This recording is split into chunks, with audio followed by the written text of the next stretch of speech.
the only Benito Loko in the building. Studio, make some noise. Yeah. Do you want? I know I need to come up with some sound effects. I'm working on it. I'm working on it. Benito, how you feeling, man? Feeling good, Hollywood. Thank you for having us out. Nah, I appreciate it. I appreciate you for tapping in. You've been supporting the radio station, supporting the Instagram lives for some time now. So it's good to have you in studio and in person. Bro, I couldn't say it any better. And shouts out to HollyW8D for the connection to Mr. DJ Hollywood. HollyW8D, you are a real one. Facts. Shout out to my guy HollyW8D. I don't know, somehow, someway, we might have to FaceTime him to get him in the studio. Shout out to my guy HollyW8D. Shout out to everybody, like I said, man, supporting and just really just showing love, man. I think there's so much talent out there in the world, and we get so saturated with the mainstream talent that we kind of get sidetracked of the talent that is in our own neck of the woods. No Diddy, all right? So, without further ado, man, so who is Benito Loko? Did I say the name right? You did. All right, Benito cool. Loko. All right, who is Benito Loko, man? Tell me. The people want to know. Benito Loko is an artist, an engineer, a producer, entrepreneur. I do a little bit of everything. Jack of all trades, master of none, but it is better than a single trade. I like that. All right, now my question for you, just off that, if you can master any of those trades that you know, what you picking first? Entrepreneur. Entrepreneur? Okay, you trying to get to the bag. Being an entrepreneur creates opportunities for those around you. Being an artist is at times very self-centered. You're trying to do a lot of the grunt work, especially if you're an independent artist. Yep. But as an entrepreneur, you can really outreach into your community and affect those who are around you. So it's a goal of mine to be able to uplift those around me within the community, my friend group, the family. I like that. That was a good answer. I don't know if you was media trained or not, but good answer. But all jokes aside, man, I know you brought the guys with you. I did. We're gonna tap in with them a little bit, but I want to get to know Benito Loko a little bit more. So, where did the name come from? So Benito, the first part of the name, stemmed from Spanish class in middle school. So in middle school, when we first came into junior high, we picked a language, and then each teacher would ask you what they wanted your name to be for the class. So I took Spanish. So my name is Bennett. Benito kind of sounded like it would follow suit. Okay. So that's where we get the Benito from.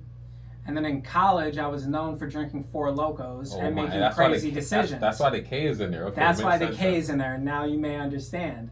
So Benito Loko is a combination of some childhood experiences with also a little bit of real-time college living, making poor choices but coming out better on the other side. Amen. You know what I'm talking about? Yeah. So now, when's the last time you had a 4 Loko? It's been a long time. Okay. I know better now than to pick one of those up. I'm too old for that, bro. Good. Keep it that way. So, are you Latin in any sort of sense, or is it just more like the upbringing and like influence with people giving you hints on the names and stuff like that? I am not of Latin descent. I'm actually Swiss and Belgian. Okay, plot twist. Super plot twist, I know. Okay. It doesn't make sense, but we'll make it make sense. No, facts. You know? Benito has always stuck. The family has called me Benito. It's been a nickname that my friends have called me growing up, so it just stuck. You know, it was one of those things where you hear it once and the rest is history. So do people walk up to you like speaking Spanish and stuff just because they're like, oh, Benito Loko, you gotta be Spanish? I've never been tested on my Spanish, although I can work my way around a conversation for sure. All right, cool. You might need to hop on like Duolingo because I'll be on there too. Bro, I'll be on there all the time. Is Spanish the language or are you studying? Yeah. Oh, okay. All right, that's dope, man. Yeah, I'm working on my Spanish. I went on like PR and DR and they were like, I'm literally just saying like te as in T, and they're like, oh my gosh. I'm like, I'm not even saying that, bro. But yeah, no, I hear you. We might need to get like when you get your Duolingo up there, we might need a little bilingual, like at least hit a little Benito Loko, a little Spanish flair. Okay, yeah. Don't worry, we have some things in the vault. Okay. We have some things in the vault. I know that when you played P's for Plates so long ago, there's some Spanish references in there, but we're still working on the full, complete sentence. Making sure everything is cohesive. You know, it's cool to sprinkle in some Spanish words and rhyme them with English words. But at the end of the day, people hear Benito Loko and they're like, all right, where's the Spanish? Right. Well, I mean, by default, a Spanish person hears Benito and Loko, they're like, oh, so like he's Spanish. And he's like, yeah, bro, like, nah, I'm actually not. They're like, but still, you got their attention. So now what do you do with it, you know? So, but yeah, so what got you into making music? Where did that all stem from? So I started by writing poems. Okay. Like spoken word or straight up just poems? Just as simple as just writing words on paper and then reciting back in different cadences to try and just get a feel for how the structure of song is. Okay. You know, I'm not big on the stanzas and the whatever you would get into on the poetry side of things, but just getting words written down and trying different flows, that was kind of my introduction to music. And then shortly thereafter, I tried my hand at beat making. Once we got a handle on the beat making, then we started recording ourselves. After that, we started doing the engineering side of things, and now we're self-sufficient musicians that can really do the entire process. Fire. When you were producing, what DAW were you in? I am an Ableton user. I am a proud Ableton user. Why do you say proud? Do people like frown upon Ableton? Some people don't really give Ableton the credit that it deserves. Yeah. You know, you've got Pro Tools, which is the industry standard when you're going to these. So Pro Tools is number one. Pro Tools is the industry standard for sure. But I feel like but with Pro Tools, you're recording into it though, right? This is true. You can't really like how do I say it? You can't like flat out cook up you can cook up, but you have to put in the sounds into Pro Tools, correct? It's more of a recording focused DAW. Okay, now, so you have to know how to play whatever you're trying to record. Yeah. Okay. Now with Ableton, it's really more set for live DJ sets. It has two different arrangements that you can play. There's the session view where you can just line up all of the different instruments that you want and play it out in a live sequence. Or you can go to the arrangement view and just arrange your project however you want it to be arranged. Okay. So that's really more for like DJs and like live venue live venue type of performances. Well, they'll go in there and they'll do all of their adjustments within Ableton. So what's like top 5 DAWs in regards to when it comes to production? In production? Unbiased opinion. Unbiased opinion. Well, if I say Ableton, that there's already a bias. No, we're gonna start with Pro Tools at the top. We'll go Pro Tools. Yep. Then I would say FL is pretty good. FL is pretty good. Common, I know a lot of people that use FL. After FL, I would probably go with Ableton, regardless of me using it and teaching in that DAW. Yep. And then, well, those are the big 3, to be honest. Okay. I know that a lot of people use Logic Pro because that's a native Apple software that comes with the computers if you pay for it. I've used Logic, I've used Ableton, I've used Pro Tools, and to be honest, the configuration and the layout in Logic Pro is the most visually pleasing. Ableton gets a lot of hate because they haven't really had many software updates and it's kind of old school looking. Yep. That's not the case with the functionalities. That's why I prefer to use it because it's very easily drawn out. So with technology advancing, we're seeing all this AI stuff. How do you feel about AI in the realm of like just music and stuff like that? What are your thoughts on that? It's a touchy subject because there are a lot of people that view AI as taking away from the integrity of musicians and people who are actively creating. A lot of people will feel like AI is going to take away from the creative standpoint of making music and being an artist. Now, from the business standpoint, as an entrepreneur, AI is incredible in the music industry space because it helps you stay organized. It helps with just a slew of different things business-wise. You can have AI do your email outreach. You can have it summarize your meetings and create action plans. So I think in the business side of music, AI is great, but I think for like the artistry and the creativity standpoint, it should kind of be separated. Agreed. Literally, exactly what you said. I agree because it definitely takes away from the workload and you could get a lot more done. Like if you need a press release, you could be like, hey, ChatGPT, da da da da da da.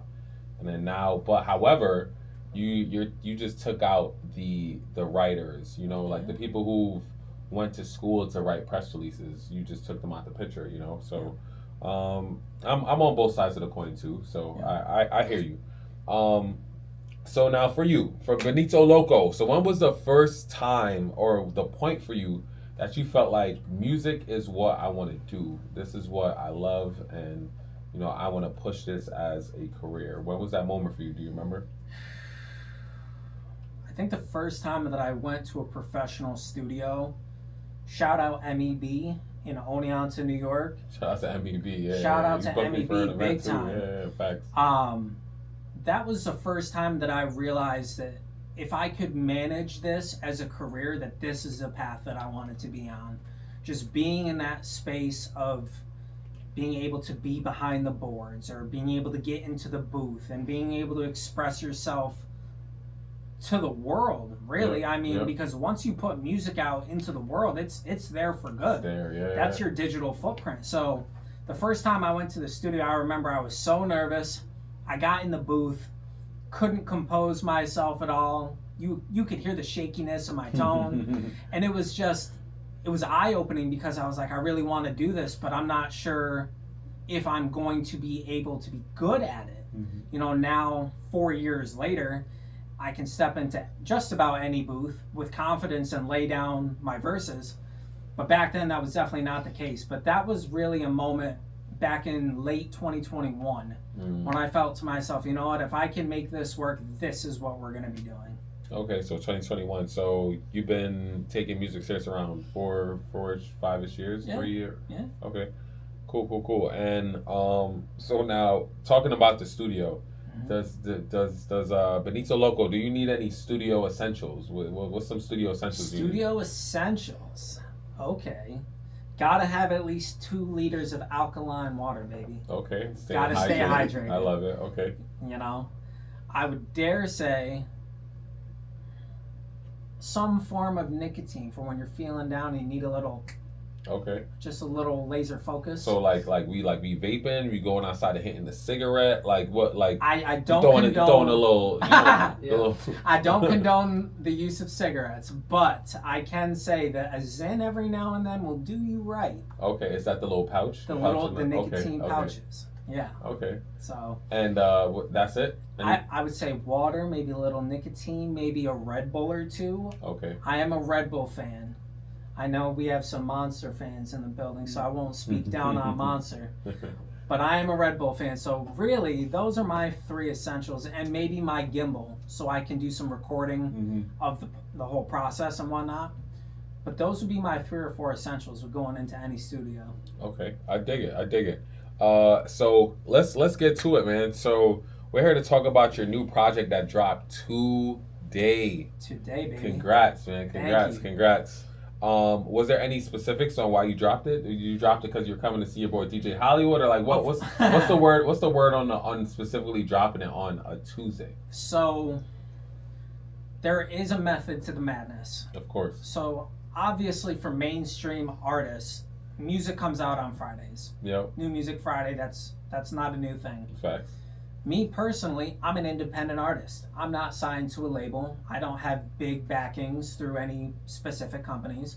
So my thought process is be different.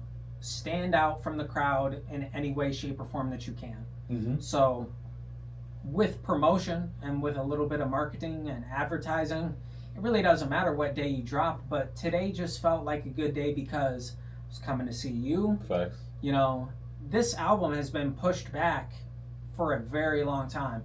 I really didn't even think it was going to see the light of day until probably 2 months ago when I thought, you know what? This is my first body of work, and if I don't put it out, I wouldn't be able to live with myself. So I got to the point where I said, you know what? It's all done. It's polished. It's where it needs to be sonically. We have the cover art. We have the track list. We did a single beforehand for the rollout. And it just felt like it was time for this album to come out because like I said, it had been a long time in the making. These 5 songs were recorded in May of 2023, so that's over 2 years ago. Wow. So there was a lot of internal struggle to determine when it was going to come out or if it was going to come out at all. Mm-hmm. All right, man. So it's funny because within your studio essentials, even though the song, the project is called Californicated, said it right? Yes, sir. You didn't say nothing about the Mary Jane. I'm not gonna hold you, bro. If I smoke before a session, I'm cooked. I'm cooked. It's over before it begins? It's over before it begins, and I'll just keep it a buck. No, say no more. Say no more. All right, so we are in the East Coast, but let's head over to the West Coast, and we're going to tap into the intro to the project of Californicated by my guy, Benito Loko, and it's called Time Zones. Can we do that? Yes, sir. All right, let's get into it. It's your boy, DJ Hollywood. This is Time Zones off the... Listen, this dropped today, like right now. It dropped today, all right? This is Californicated. My guy Benito Loko. This one's called Time Zones. Let's get into it.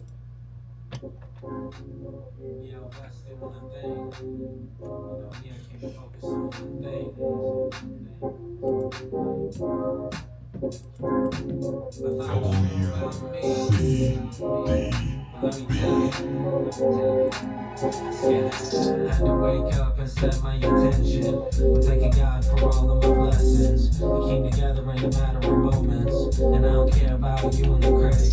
Had to catch a flight, I'm in and I'm out. The last thing I'm searching for is some clout. I'm over here and I'm good where I'm at. I'm on a mission to get my pockets so fast. I went for a straight OT with the check. Yes, sir. You see it. We live in the studio. I went and got a bag. Yes, sir. Oh, talk your shit. Talk your shit real quick. Come on, man. Talk your shit.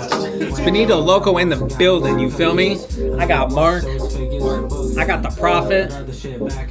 We got Sham. One more Sham. Oh, not me. I'm not Sham. Hold on. Sham's right here. Yes, sir. That's the man behind the camera, man. Respect the shooter. Yes, sir. Californicated, live, coming to you by DJ Hollywood. Don't forget the 8. Don't forget the 8. Please don't. Talk your shit. And I don't care about you and the critics. Had to catch a flight, and I'm out. Bless you. The last thing I'm searching for is some clout.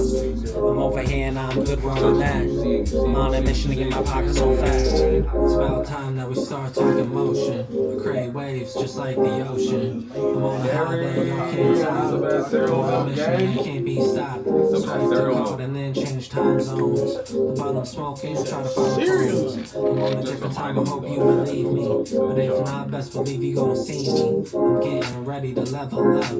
Let me go and shine my best of luck. Out west, there's no need to flex. Everyone else is who's up next. Back home, I get to the money. You know, bitch, this ain't no funny. I'm just out here pursuing my passion. On the speed, I can be everlasting. Have to wake up and set my intention. How do you spell your Instagram name again? And I don't care about you and the critics. Had to catch a flight, I'm in and I'm out. The last thing I'm searching for is some clout. I'm over here and I'm good where I'm at. I'm out of mission to get my pockets so fast. That ain't like our gimbal, bro. That's the same product, bro. It's the same. That's what I'm saying, bro. That's hell. The motion camera and everything, bro. The in-studio launch, bro. The opportunities are endless, bro. No, I don't want to play you yet. Relax.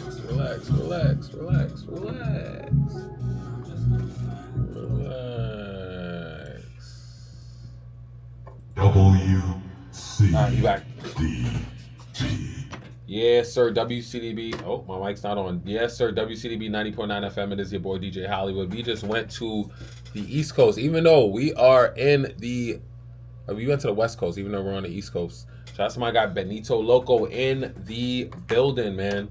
So talk to us, man. So why did you want to do time zones on the beginning of that project? So we started with 8 tracks that we recorded during this recording trip out in Los Angeles back in May of 23. Yeah. I ended up narrowing it down to 5 because I felt like some of the tracks weren't as strong as others, and I really wanted to come out swinging with this. Mm-hmm. Time Zones, after listening to it, just kind of felt like a good introductory point for the rest of the album. As we go through, you'll hear it. It's kind of a progression, and I tried to tailor it as well as I could to make it as cohesive of a sounding project as it could be. Okay, cool, man. So I know you talked about the name Benito Loko and doing poetry, but who got you into doing music? Does any of your family members do music, or like where did this like inspiration spark from to get into the music industry? To be honest, in my view of things, it was either professional athlete or musician. Okay. What was a professional athlete? What sports you played? I played baseball. Okay. All right. So cool. When baseball ended, I was like, all right. I was like, I feel like my one true passion that I had growing up, I'm no longer actively in pursuit of. Mm-hmm. So there was a couple years where, I was doing random things and not really sure what path I wanted to take. Yeah. But after starting with some of the poetry, I'd always written creatively in school. So it was innate that, you put words on paper, you put them in sequential order, and then there's a song. So there was no one in my family either that had ever been musicians before me. So I'm kind of the first one of the bunch to kind of just jump into a new field out of nowhere. Black duck of the family? Type shit, though. Nah, I hear you. Trust me, I hear you. Being a first generation Jamaican, American, college graduate, all these things. So I definitely hear you, bro. So now, with doing music, you consider yourself a hip hop artist specifically? Yep. Okay. And now I have a question for you, right? So you have the project that just dropped today, correct? Right? Let me emphasis on today, all right? So this is exclusive. So now I have a hypothetical. So I call it the 3 feet, right? So the 3 feet is, say you were coming out with another project tomorrow, hypothetically. Okay. It's going to be 3 features on this project. We'll just call it self-titled. The project's Benito Loko, right?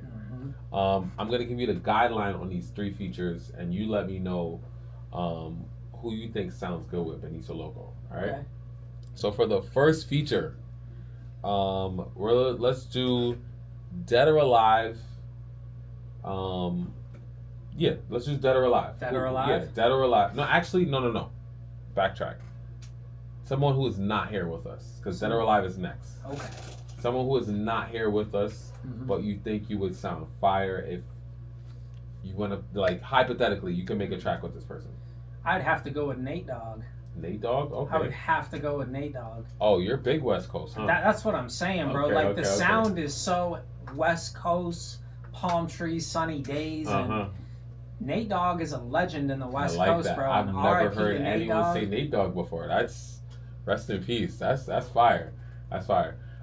So for the second one, let's do Dead or Alive, but 90s are back. So the person could still be around or could not be around, but let's do like the era of 90s are back. Okay. Any specific genre we're going with? No, or it can just genre. Be We're not gonna box it in. Okay. Yeah, anybody. It's your EP. It's your hypothetical EP, so you can pick whoever you want for this feature of Dead or Alive, 90s are back. This is going even further back than that, but I am a huge fan of Frank Sinatra. Frank Sinatra. Doing some melodic, some singing. Interesting. Some Nate Dogg and Frank Sinatra. It's a crazy parallel, I know, but it is. But I mean, nothing's impossible in music. So. That's what I'm saying. Yeah, that's dope. So now, last but not least, so who is someone that's out now that you think you're like, yo, if I could connect with this person, get the email, get the phone number, they answer the DM, I'm ready to work with this person. Who you got that's out now? Burner. Burner? You know who Burner is? As in the guy from Cookies? The founder and the owner of Cookies. Oh, I wasn't ready for that one either. All the left, he's like left field. Serum. I like that. That's dope. He's super ill, bro. I started listening to his music back when I was in high school, and just that laid back, kind of lazy flow where you just catch those pockets and it just flows so effortlessly. Mm-hmm. That's a very big influence on how I rap. A lot of people hear me rapping and they're like, oh, we don't feel like you really care about the things that you're talking about. I'm like, no, that's intentional. There's a method to the madness, and you may not understand it now, but you will in the future. Mm-hmm. Give me another 5 to 10 years of consistently working on the craft, and you will hear about it. And whether you like it or not, that's not the point. The point is that it'll be a perfected craft with due time. Yeah. So Oneonta, right, is where Correct. you grew up? Yep. So where did that West Coast influence, where did that start to kind of like come into play? There was really no West Coast influences growing up. I was a big 50 Cent, G-Unit, Lil Wayne, early Drake, like in the 2009s Drake. You're not rocking with Drake right now? I do like Drake a lot, bro. He's a talented individual. But you was Kendrick versus Drake. You were Team Kendrick. I can't speak on that. Why not? Nah, I hear you. We keep it PG. But no, the West Coast influences came because I am a part of a community based in Santa Monica, and shout out to Barry Rosenblum. Mm-hmm. Hopefully I didn't butcher the pronunciation of your last name, Barry. Barry is the founder, one of the founders and the owner of Green Tea Studios in Santa Monica. I don't know if you've ever heard of Green Tea. No. Barry went to school close to Oneonta, and we connected over that. And I ended up taking the trip out in 2023 to meet them in person and to record at their studio. Out in Cali? Yeah. That's dope. And when I got out there, bro, it was just a different environment. The people acted differently towards you as compared to your typical New Yorker. Mm-hmm. Just the vibes were right. The weather was beautiful. Everybody was in a good mood. It was just an entire culture shock, to be honest. And after I left, I didn't want to come back home, but I realized, I was like, if I want this to be a reality, I have to do a lot more work, so I came home. There was obviously the Cali influence, and it's kind of just grown on me as time has gone on, and I think it's really starting to shape the sound that I'm growing into as an artist. That's dope, man. That's dope. Are you a fan of Wiz Khalifa? Wiz Khalifa, I was just telling the boys, that was my first concert that I ever went to at the University of Ohio. That was when I was like 14, 15 years old. That was like peak Black and Yellow, On My Level. Okay. Some old school Wiz. Fire. And how was that? What was that experience like for you? So that was in Ohio. They're super strict on the marijuana laws, like possession, consumption, the whole 9 yards. Oh, really? I didn't know that. They call it No-Hio. No-Hio. I'm trying to think. Did I smoke weed when I was out there? But I don't think so. So we get out there. The stadium was packed. Mm-hmm. You get in there. Everybody's smoking in the venue. Oh my goodness. Wiz is on stage and he's smoking heavy. You've got security bringing people out by the armloads for smoking in the venue. They tried to kick Wiz off stage because he was smoking a joint on stage. Imagine that. Bro, and as a 14-year-old, like, fully immersed in, like, a live venue experience for the first time, I'm like, bro, this is crazy. What's going on right now? I'm like, are we here to watch a concert, or, like, are they pulling half the crowd out just because they're smoking? Both of them. Yes. Yeah, no, that is wild. Was that your first concert ever? That was my first concert ever. That's a hell of a start to the journey. Hell yeah, it is. Yeah, that's crazy. All right, so next up, man, we're gonna go to Ohio because they be acting up, man. I'm joking. The next track we have is Acting Up. Was there so there's 5 tracks on the project, correct? Correct. And was there like a big conscious effort in regards of like how you wanted to flow, or like, Yes. so talk on that a little bit more. So, like I said, there was 8 songs initially recorded during the week, during my recording trip.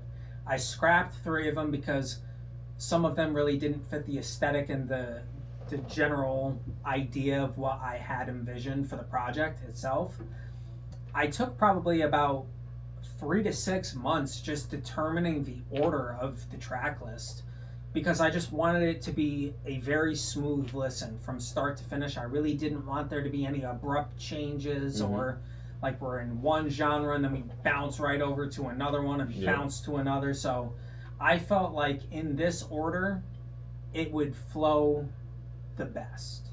So that was the method to my madness for that. And when it comes to like order or like what songs to take off, me personally, I would have liked the 8 tracks. You know, come on, it's on brand. Yeah. But I know the 5 works for you.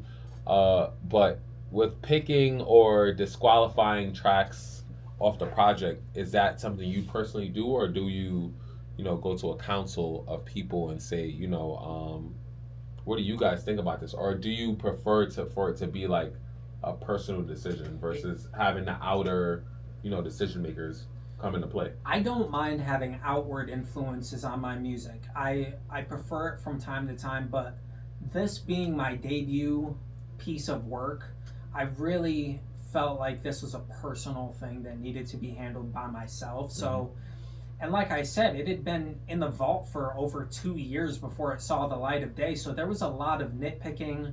There was a lot of overanalyzation going on just to make sure that when I was ready that it would be exactly what I had envisioned for the project. So that's kind of where I stand on that. Got you. And last question before we hop into track number 2.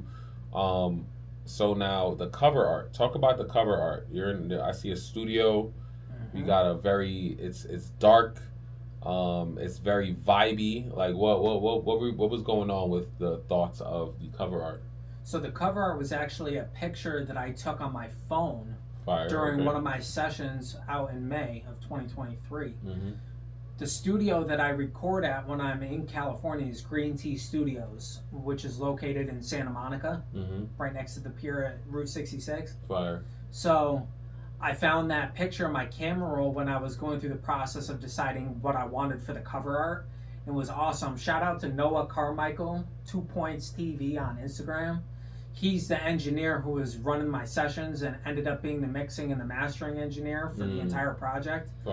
With his permission, he allowed me to use the picture with him on the boards in the studio, cooking up in real time. So that was a moment for me where I was actively recording. That was like in the middle of him nudging something over and dragging it and dropping it into position. I'm just snapping a quick photo on my phone of what I'm seeing in real time.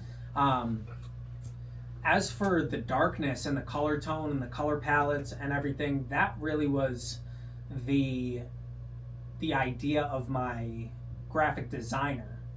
Shout out to Yusuf. He's from Lagos, Nigeria. He's a solid individual as well. Another Instagram connection. The world is a small place with social media. Facts. But he did his thing. He put his little touches on it, and I think that it just creates this aura, for lack of a better term. Californicated, the green. You have the dark green hues. So I think it just aesthetically it matches the tone of the tracks. So did how many times did you have to like revise the cover art? Because people don't know that's part of the process. It is, and I think we did 3 revisions because initially the Californicated font was different and in a different position on screen. I also added my personal Benito Loko logo on there. And then we added the Loko Life Entertainment, which is the company that I founded and that I operate. So I wanted to make sure to have the company on there, the personal logo, parental advisory, obviously, because these are not radio edits in themselves. But I think then everything kind of came together in the final version, and I saw it, and I was like, you know what? I think it's ready to go. So 3 edits in, and we got it. Say no more, man. All right, so at this time, let's hop into the second track off the project, Californicated. This is my guy, Benito Loko. This one's called Acting Up. So I want you to do a drop real quick, all right? So you're just going to be like, yo, it's Benito Loko. You're listening to it.